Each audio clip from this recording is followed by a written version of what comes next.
Hey guys, this is Revant and I'm here today to discuss about GRE, Graduate Record Examination. I guess many of you are already familiar with it, but what makes GRE stand out from other foreign entrance exams like PT, TOEFL, IELTS is that it is a skill-based test to analyze your ability to learn and adapt. The exam is for 340 marks and has two sections, verbal reasoning and quantitative reasoning for 170 marks each, followed by an analytical and writing assessment which is based on a 6-point scale. As someone who has cracked GRE, I can confidently tell you that acing it won't be that easy. The test is designed in a way to benefit the hard work we invest in learning. That is why the certification is not just limited to admissions and scholarships, but also to boost your job prospects.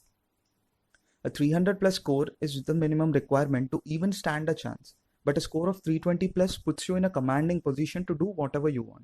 So what I give you is a beginner plan to kickstart your aspirations and preparation. Firstly, give an official mock test without preparation for a SWOT analysis of your strengths, weakness, opportunities for improvement, and the threats you face in the exam.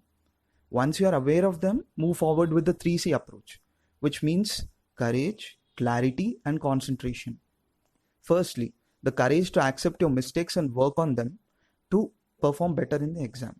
Second, the clarity in making your preparation plan and trusting yourself in getting a good score. And finally, immense concentration and practice. As the saying goes, the practice makes a man perfect. The amount of time you invest determines your score. Cracking competitive exams is all a matter of mental resolve, as you all know that. So train your mind to be strong and then get on with your preparation. Coming on how to start the preparation, Indian students usually face a dilemma between self-preparation and coaching. But the better move would be to opt for training to have that competitive edge, because better scores guarantee you a better future. As for self-preparation, the best source of content would be Magoosh GRE online courseware and Manhattan Prep online books. For mock tests, apart from the official ones which you get upon registering for the exam, Kaplan series serves as a good practice.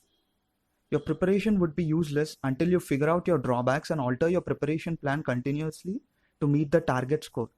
Although once the basic practice is done, every aspirant gets on with their own specialized schedules.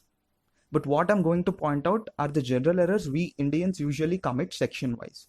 First, the verbal section, where most of us, out of overconfidence, neglect vocabulary. Listen carefully, guys. The amount of words you learn decide your score, because more English means faster reading pace, which automatically reduces your response time to each question. This is also the prime reason for bad scores in the reading comprehension section as well. Coming to the quant section, faster calculations and effective shortcuts are what we miss out on finally. AWA, Analytical and Writing Assessment. In this section, we have two tasks to write a synopsis for an issue and an argument. The main confusion arises when you fail to differentiate between both of them perfectly. AWA is a quintessential part even though you score high in MCQs. Your inability to join your thoughts together is revealed in this particular score. To overcome this, constantly practice writing based on issues which appear in The Economist, The Hindu, and the official GRE guide. At the end of the day, the exam is definitely difficult, but not impossible to crack. It all depends on your resolve to learn and unlearn the necessary things and the amount of practice you do. Because in the modern world, speed determines the winner.